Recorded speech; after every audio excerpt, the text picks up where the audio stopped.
Hi, it's Lee, and welcome to the Tesla Economist. Now the US dollar is so strong, overseas sales are counting for less. The price in Europe has remained the same in euros. The price in China has remained the same through yuan.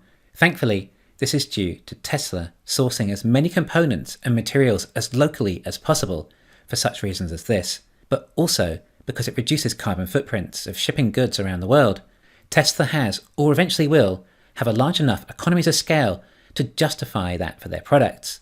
These economies of scale are still underrated and will only get better and better. Anyway, as far as Tesla's market capitalization in US dollars is concerned, this isn't great. Although these overseas vehicles are selling for the same price in local currency and with the same margins, the numbers are lower in terms of US dollars. And Tesla is valued in US dollars, and most of the production is still in China.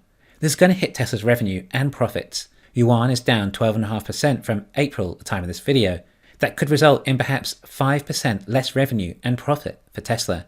But remember, although they sell more in China, they do sell for less, and likely with lower gross margins, due to the fact Tesla have raised their prices so significantly in the US, and Tesla sell more of the lower range versions in China. The margin from the American sold Teslas must be getting pretty high, but due to the higher ASPs, the actual profit must be crazy. A Model Y long range in the US might have as much as 50% more profit per vehicle sold compared to a Model Y rear-wheel drive in China, just as a guess. The US is Tesla's biggest market by far. The US is the biggest car market by dollars sold. Although there are more vehicles sold in China a year, the average price in the US is significantly higher and more in line with the price of a new Tesla. Citizens in the US are simply better off than the Chinese and thus can afford to spend more on a vehicle. Consumers in nations also like buying local brands too, and will thus have a larger following and more loyalty to their national brands. And it's always easier selling to the same market that you're based in. Potential government support as well, and many other benefits.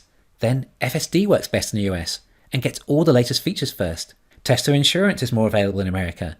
There are more Tesla superchargers everywhere in the US per capita, and a lot more coming. Tesla Energy is more available and used there. Tesla's vehicles with 4680 cells will be available first in America, a superior product again. The Cybertruck will be released there first. Model S and X are only for sale there. Therefore, there are plenty of reasons for Teslas to thrive in the US. And that's today, of course, not next year when it all changes again. Suddenly, all this demand for Tesla vehicles is going to increase significantly more when the cars go on sale with $7,500 ripped from the price tag. On top of that, the battery credits too. And it would seem that Tesla are also eligible for the cell and battery subsidies for the 2170 cells from Giga Nevada. Even though they are officially made by Panasonic, it would seem that Elon was playing 4D chess when he arranged that deal and included in the contract that subsidies would be passed on to Tesla. You gotta love having a CEO that shows this much continual foresight. And we also know that Tesla have stopped taking orders for the Model 3 long range.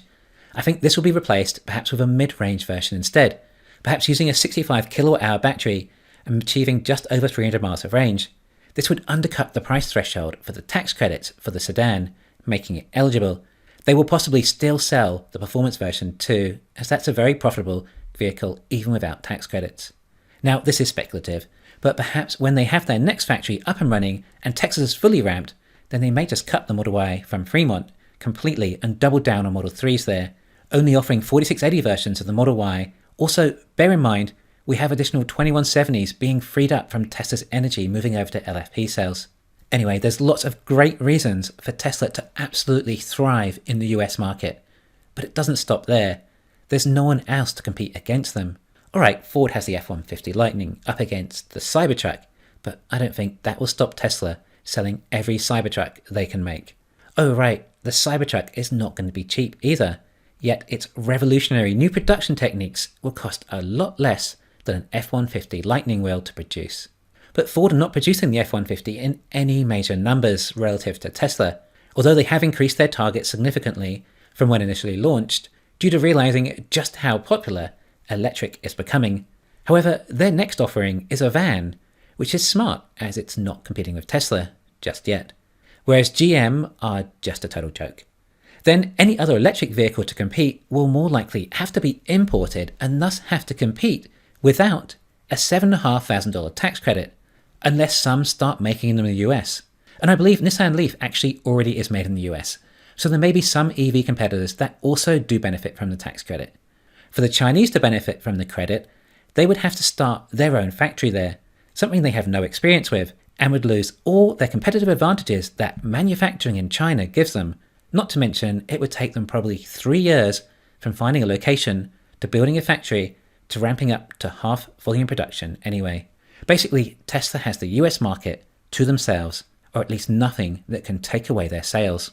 And then on top of that, Tesla's been scouting Canada for resources and talking about lithium mining in Nevada and a lithium refining plant in Texas.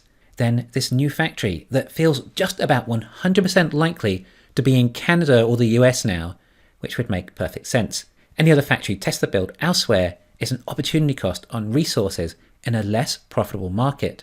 So with the higher dollar, it now means that any factory they build outside of the US is simply worth perhaps 10 to 20% less in profit now. That would be gross profit, so maybe even as much as 25% when it comes to net profit. However, Tesla is a big company now. They have enough resources to build multiple sites at once. Hey, they did 2 years ago when they started building Giga Texas and Berlin at the same time. Who knows, perhaps they can build 4 sites at once now. But right now, I'd not put it past Tesla to potentially build 2 more factories just in North America. Maybe Ontario and Florida, perhaps. There are a lot more people living on the east of North America than the west. And remember, these factories won't be ramped until about 2024. It's highly possible Tesla may not be selling just the 3, Y, and Cybertruck from these factories. They may offer another model too. Sure, it could be the Robotaxi, but who knows what else? I've speculated before on a potential cyber SUV maybe. Yeah, how many of you would buy that? I don't think a compact though, or at least not for the US market. Compacts aren't as popular there, and the cost is already going to be low enough for other Teslas with this tax credit. I mean, work back from the demand for a $32,000 Tesla, which would be $40,000 before the tax credit. Demand would be too crazy. It would be in excess of $5 million a year. Tesla would need more factories than just that. Plus, the Robotaxi was meant to be in mass production in 2024, which would take precedence over said compact. There would still be cell and battery constraints too.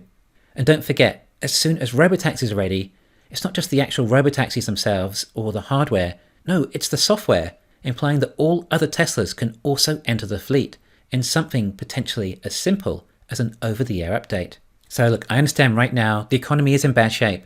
If you recall what the sentiments were around the global financial crisis back then, we thought that was scary too, but we got through it. I think things will be much worse around the rest of the world compared to the US. And I don't know what will happen. But in America, there will still be demand for new cars, and Tesla is in the best position for new car sales there. Then there's potential of the Robotaxis that will really reshape transportation and offer this extremely low-cost form of transit. Even if things are bad in the rest of the world, they'd still benefit from Robotaxis too, when Tesla can eventually get them there. Thanks for listening. Please hit the thumbs up and subscribe. You can follow me on Twitter and talk to me on Patreon.